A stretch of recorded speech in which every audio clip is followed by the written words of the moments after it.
Assalamualaikum warahmatullahi wabarakatuh. Pada kesempatan kali ini, saya akan membahas tentang jacking, blocking, dan lifting. Untuk kompetensi dasarnya, yang pertama adalah menganalisis berbagai jenis jacking, blocking, dan lifting. Yang kedua, merawat peralatan jacking, blocking, dan lifting. Sedangkan untuk tujuan pembelajaran sendiri, yang pertama mampu menganalisis berbagai jenis jacking, blocking, dan lifting. Terus kemudian ada mampu merawat peralatan jacking, blocking, dan lifting. Apa itu jacking? Apa itu blocking? Apa itu lifting? Langsung saja ini. Nah, lifting itu bisa diartikan mengangkat atau pengangkat gitu. Di Indonesia sendiri untuk mengangkat kendaraan itu menggunakan alat namanya dongkrak. Nah, dongkrak sendiri itu memiliki 4 jenis. Yang pertama dongkrak mekanik, dongkrak hidrolik, dongkrak pneumatik, dan dongkrak elektrik. Dari keempat macam ini yang membedakan satu dengan satu lainnya itu dari penggeraknya saja. Nah, yang pertama ini ada dongkrak mekanik. Dongkrak mekanik menggunakan sistem mekanis saat mengangkat beban berat kendaraan. Nah, ini yang pertama contoh dari dongkrak mekanik yaitu dongkrak gunting.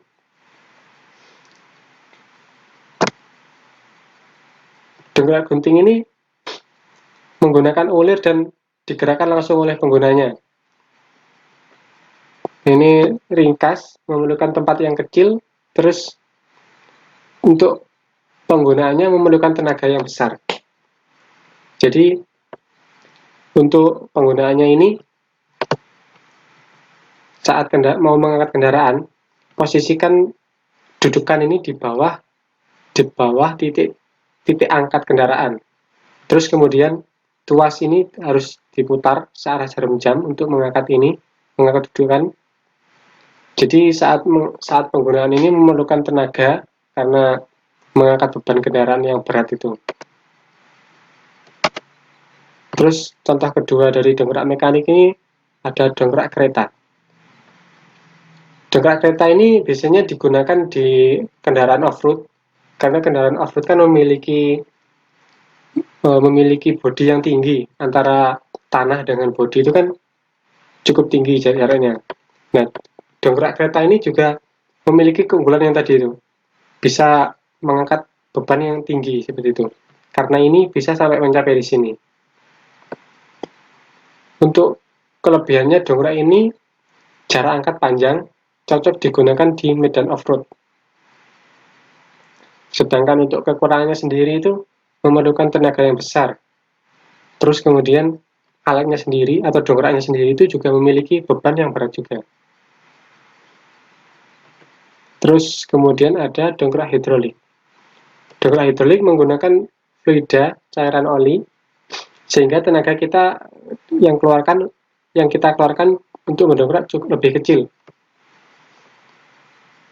Untuk macamnya sendiri itu ada yang pertama dongkrak botol. Dongkrak botol ini memiliki ukuran yang kecil. Terus setiap dongkrak botol ini memiliki ukuran yang berbeda-beda. Nah, untuk ukuran sendiri itu tergantung beban maksimal yang mampu diangkat. Jadi setiap dongkrak itu pasti memiliki beban maksimal. Misal ini 5 ton, nanti ada yang 10 ton. Jadi ukurannya yang 10 ton itu lebih besar daripada yang 5 ton. Untuk kelebihannya dari dongkrak botol ini, tenaga yang dikeluarkan sedikit. Jadi tidak perlu susah payah seperti dongkrak mekanik tadi. Ini cuma dipompa saja. Di bagian sini dipompa. Kemudian ini dongkrak akan naik.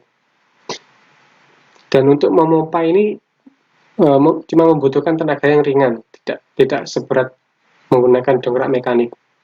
Terus kelebihan selanjutnya ini ukurannya kecil. Tapi kekurangannya sendiri memiliki berat yang lebih berat daripada dongkrak mekanik tadi. Terus jarak angkatnya pendek. Karena ukurannya kecil tadi, jadi berhalang jarak angkatnya. Terus kemudian ada dongkrak buaya. Dongkrak buaya ini efisien mengangkat kendaraan. Tenaga yang diperlukan untuk mendongkrak lebih kecil. Terus jarak angkatnya juga lebih tinggi daripada dongkrak botol tadi. Ini juga untuk dongkrak buaya ini juga memiliki beberapa jenis, dan beberapa jenis tersebut dibedakan hanya karena beban yang mampu diangkat atau beban maksimal. Jadi ukurannya sendiri itu tergantung beban yang mampu diangkat. Semakin besar daya angkat, jadi dongkrak ini juga semakin besar ukurannya. Untuk bagian-bagiannya sendiri itu ada klep pengontrol. Fungsinya ini untuk mengunci atau mengempeskan saat, jadi setelah dinaikkan, ini setelah dudukannya naik, untuk menurunkannya kita harus mengendorkan di klep pengontrol ini. Terus handle tangan ini pegangan tangan saat mau memompa dongkraknya sendiri. Terus ini juga ada handle kaki. Handle kaki itu fungsinya juga seperti handle tangan untuk memompa, tapi kalau handle kaki ini memompa menggunakan kaki. Terus kemudian ada caster. Caster itu roda yang memiliki bisa berputar 360 derajat. Sedangkan roda di bagian depan ini cuma bisa maju dan mundur saja. Terus ada pengunci ini. Pengunci ini berfungsi untuk mengunci tuas handle ini agar tidak jatuh gitu. Jadi pengunci ini untuk mempertahankan posisinya. Jadi misal seperti ini terus dikunci, tuas ini ya akan seperti itu, tidak naik atau tidak turun. Jadi misal mau digunakan harus dilepas dulu penguncinya, harus dilepas lah. Terus kemudian ada dongkrak transmisi. Ini efisien untuk menurunkan atau memasang transmisi, tetapi khusus digunakan untuk mendongkrak transmisi dan kadang kendaraan harus dinaikkan di lift. Jadi untuk penggunaannya sendiri itu kendaraan harus dinaikkan lift karena posisi kendaraan harus lebih tinggi daripada ini dudukannya. Terus untuk kelebihannya ini tenaga yang dikeluarkan lebih sedikit karena kan kita tidak perlu menyangga transmisi itu. Terus untuk kekurangannya sendiri, ini dongkraknya berat, terus benda yang diangkat posisi harus lebih tinggi. Ya, seperti yang saya katakan tadi, mobil harus lebih tinggi daripada dongkraknya sendiri. Jadi untuk mengangkat transmisi ke sini juga harus membutuhkan tenaga dulu. Transmisi dari bawah diangkat, ditaruh di sini. Terus untuk bagiannya sendiri ini, yang pertama ada dudukan. Dudukan ini untuk sebagai penyangga dari transmisi tersebut. Terus ada roda. Roda ini untuk mempermudah saat penggeseran dongkrak tersebut. Terus kemudian ada tuas kaki. Jadi untuk dongkrak ini dalam penggunaannya tidak menggunakan tangan alias menggunakan kaki. Jadi kalau memompa menggunakan kaki. Karena biasanya tangannya ini digunakan untuk memegang transmisinya tersebut. Untuk jenis-jenisnya juga sama seperti dongkrak mekanik. Untuk dongkrak hidrolis lainnya memiliki beberapa ukuran dan itu tergantung beban maksimal yang mampu diangkat. Terus selanjutnya ada dongkrak pneumatik. Dongkrak pneumatik atau dongkrak udara bekerja berdasarkan sistem pegas udara. Jadi seperti pengkompresian udara. Untuk kelebihannya, efisien untuk mengangkat kendaraan. Tenaga yang diperlukan untuk mendongkrak kecil. Ya, karena bantuan angin tadi, tenaga untuk mengangkat itu lebih ringan. Untuk kekurangannya sendiri memerlukan angin yang bertekanan untuk pengoperasiannya. Jadi pengoperasian ini menggunakan angin dari kompresor, tidak bisa menggunakan angin dari pompa tangan.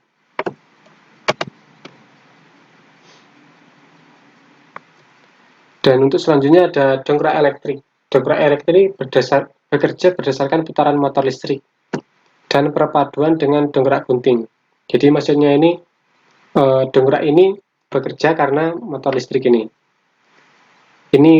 ini sebenarnya dongkrak gunting, terus diinovasikan pemutarannya ulir tadi menggunakan motor listrik.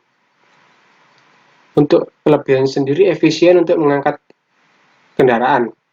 Tenaga yang diperlukan untuk mendongkrak kecil. Jadi karena bantuan motor listrik tadi tidak perlu susah payah untuk memutar ulir itu. Untuk kekurangan sendiri memerlukan listrik. Jadi menggunakan dongkrak ini harus mencari sumber listrik. Nah, biasanya ini dongkrak ini menggunakan listrik 12 volt. Biasanya ditancapin di pemantik rokok itu. Terus untuk penggunanya sendiri ini pengoperasiannya maksudnya menggunakan remote, jadi bisa naik bisa turun gitu. Terus untuk perawatan dongkrak sendiri lumasi secara berkala untuk dongkrak yang mekanik tadi. Terus ganti oli dongkrak dengan oli khusus atau oli dengan kekentalan SAE 5 secara berkala untuk dongkrak hidrolik.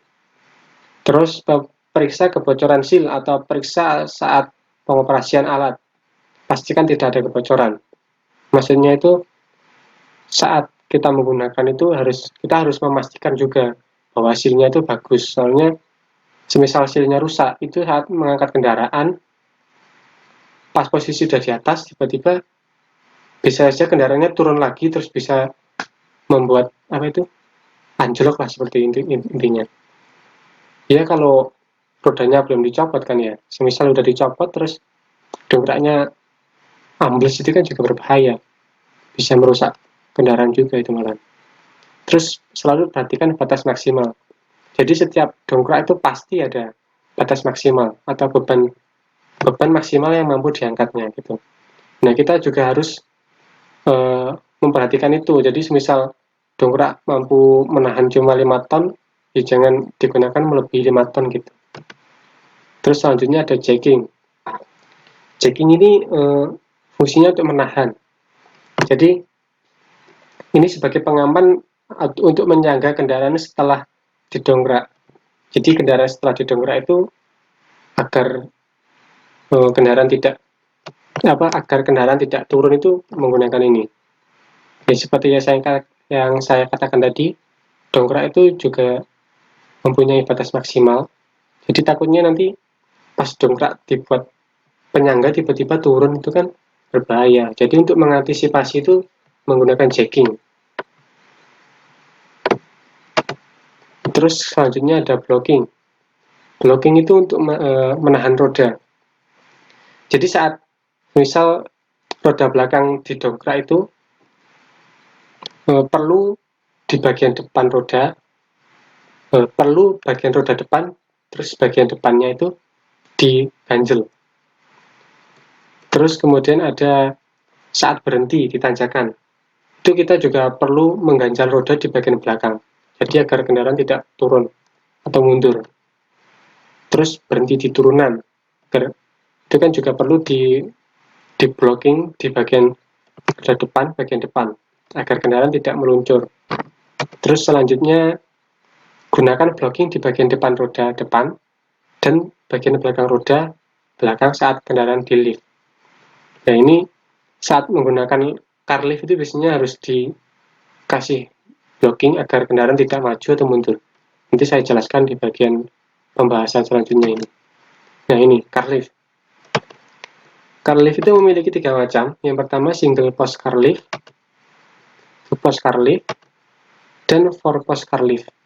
Dari ketiga macam ini yang membedakan jumlah tiang penyangga. Nah ini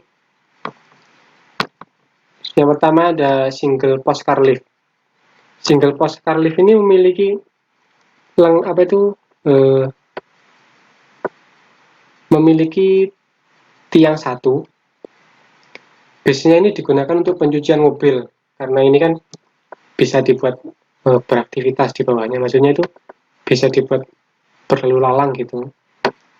Tapi ini untuk jenis ini tidak cocok digunakan untuk perbaikan karena ini kan keseimbangannya juga terbatas kan karena tiangnya cuma satu.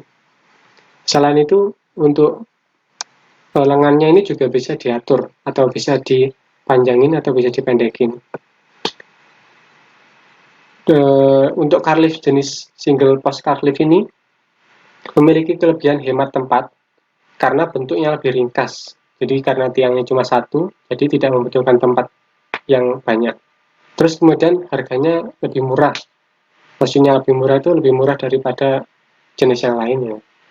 Terus untuk kekurangannya sendiri, tenaga untuk mengangkat kendaraan itu rendah karena hanya memiliki satu tiang. Terus kemudian ada two-post car lift. Two-post car lift ini memiliki dua tiang. Biasanya digunakan untuk perbaikan kendaraan karena memiliki keseimbangan yang cukup tinggi. Maksudnya keseimbangan yang cukup besar. Untuk lengannya ini juga bisa diatur, lengannya ini bisa dipanjangin atau dipendekin gitu. Untuk kelebihannya sendiri ini daya angkat lebih besar dibanding single post car lift karena ini memiliki dua tiang, jadi bisa mengangkat kendaraan daya angkatnya lebih besar. Terus kemudian untuk kelebihan yang kedua, lebih seimbang sehingga proses pemposisian kendaraan lebih cepat. Untuk kekurangannya sendiri menghabiskan ruang karena membutuhkan dua tiang dan harganya sedikit lebih mahal dari single post car lift tadi. Nah, yang perlu diperhatikan dalam penggunaan ini, penempatan kendaraan harus seimbang. Jadi jangan sampai berat depan atau berat belakang. Takutnya nanti kendaraan bisa terjatuh atau guling gitu, jomplang. Terus kemudian ada yang ketiga, four post car lift. Sesuai dengan namanya, ini memiliki 4 tiang. Untuk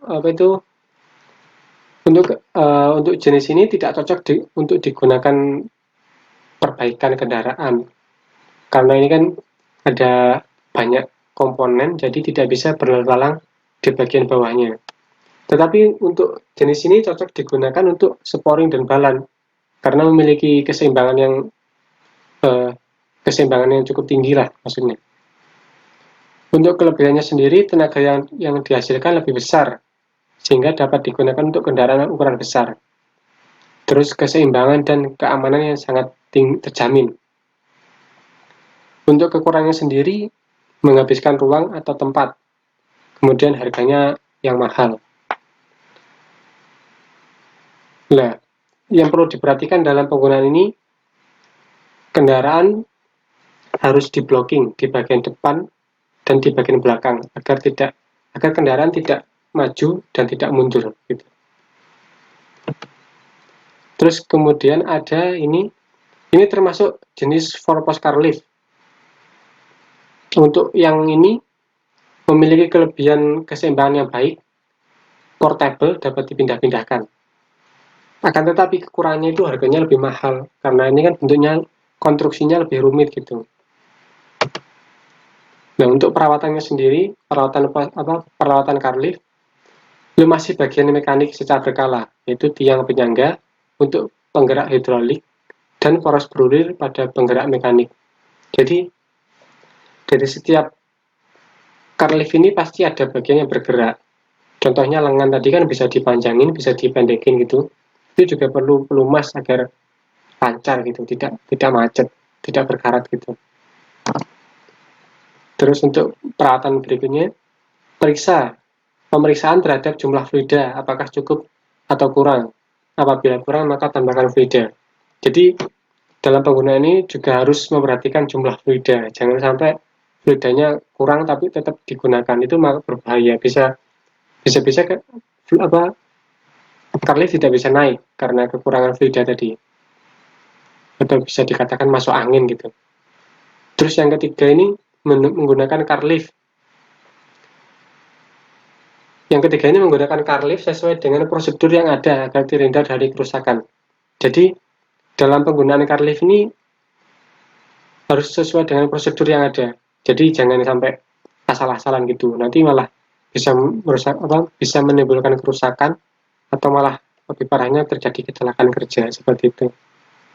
Terus yang keempat ini, apabila timbul kerusakan, segeralah diperbaiki. Jangan sampai malah merusak, bisa berimbas ke komponen lainnya. Jadi, semisal ada komponen satu yang rusak, kalau bisa cepat diperbaiki, agar tidak merembet-rembet gitu. Nah, ini selanjutnya ada crane. Crane ini biasanya digunakan untuk mengangkat engine dari mobil. Jadi saat mau turun mesin itu biasanya kan kalau di bengkel-bengkel itu ada yang mengambilnya menggunakan crane ini. Jadi nanti mesin diangkat menggunakan crane ini. Akan tetapi dalam penggunaannya juga harus memperhatikan batas maksimal atau batas maksimal beban. Seperti ini kan ada banyak ini, 1,5 ton, 1 ton, 1,5, 2 ton gitu. Untuk maksudnya ini kan ada pengunci di sini. Nah ini ketika porosnya ini dipanjangi lagi, jadi bebannya itu berkurang. Jadi ini 1,5 ton, maksimal 1,5 ton. Terus kemudian jika dipanjangi lagi, bebannya juga berkurang. Batas maksimalnya juga berkurang, 1 ton gitu. Terus jika dipanjangi lagi, bebannya maksimal cuma 0,5 ton. Karena semakin panjang ini juga harus memperhatikan keseimbangan. Semisal batas maksimalnya cuma 0,5 ton, kita gunakan 1 ton. Bisa-bisa ini jomplang. Yang belakang ini malah naik gitu, bisa terbalik gitu. Bisa-bisa mesin malah jatuh, rusak gitu. Terus kemudian ada hoist. Untuk hoist sendiri ini dibagi menjadi dua. Yang pertama elektrik dan mekanik. Yang pertama ini elektrik ini digerakkan menggunakan motor listrik. Jadi misal mau geser kanan, mau geser kiri itu pengoperasiannya digerakkan oleh motor listrik ini. Dan untuk mata kailnya ini mau turun atau mau naik ini juga digerakkan oleh motor listrik di sebelah sini. Nah, semua aktivitas ini cukup dikontrol menggunakan remote saja ini. Jadi di remote ini bisa ada tombol-tombol seperti naik, turun, terus geser kanan, geser kiri, on off seperti itu. Terus kemudian untuk yang jenis mekanik ini penggunaannya dengan tenaga mekanik, jadi tidak menggunakan bantuan motor listrik seperti di sini. Akan tetapi di bagian ini memiliki kekurangan, tidak bisa digeser, jadi cuma bisa naik turun saja ini. Terus untuk penggunaannya sendiri, ketika mata kail ini biar mata kail turun, kita perlu memutar rantai yang warnanya putih ini. Warnanya putih ini, jadi yang sebelah sini ditarik ke bawah, otomatis yang sebelah sini akan naik. Pokok putarannya searah jarum jam ini. Nah ini kailnya akan turun, gitu. Nah terus kemudian jika mau menaikkan mata kail, jadi kita harus merubah arah putaran. Yang di sini kita harus memutar berlawanan arah jarum jam. Yang sebelah sini turun, yang sebelah sini turun, sebelah sini naik. Jadi nanti otomatis mata kail akan tertarik naik ke sini, gitu. Nah, sekian materi yang bisa saya sampaikan. Apabila ada kekurangan, saya mohon maaf. Terima kasih. Wassalamualaikum warahmatullahi wabarakatuh.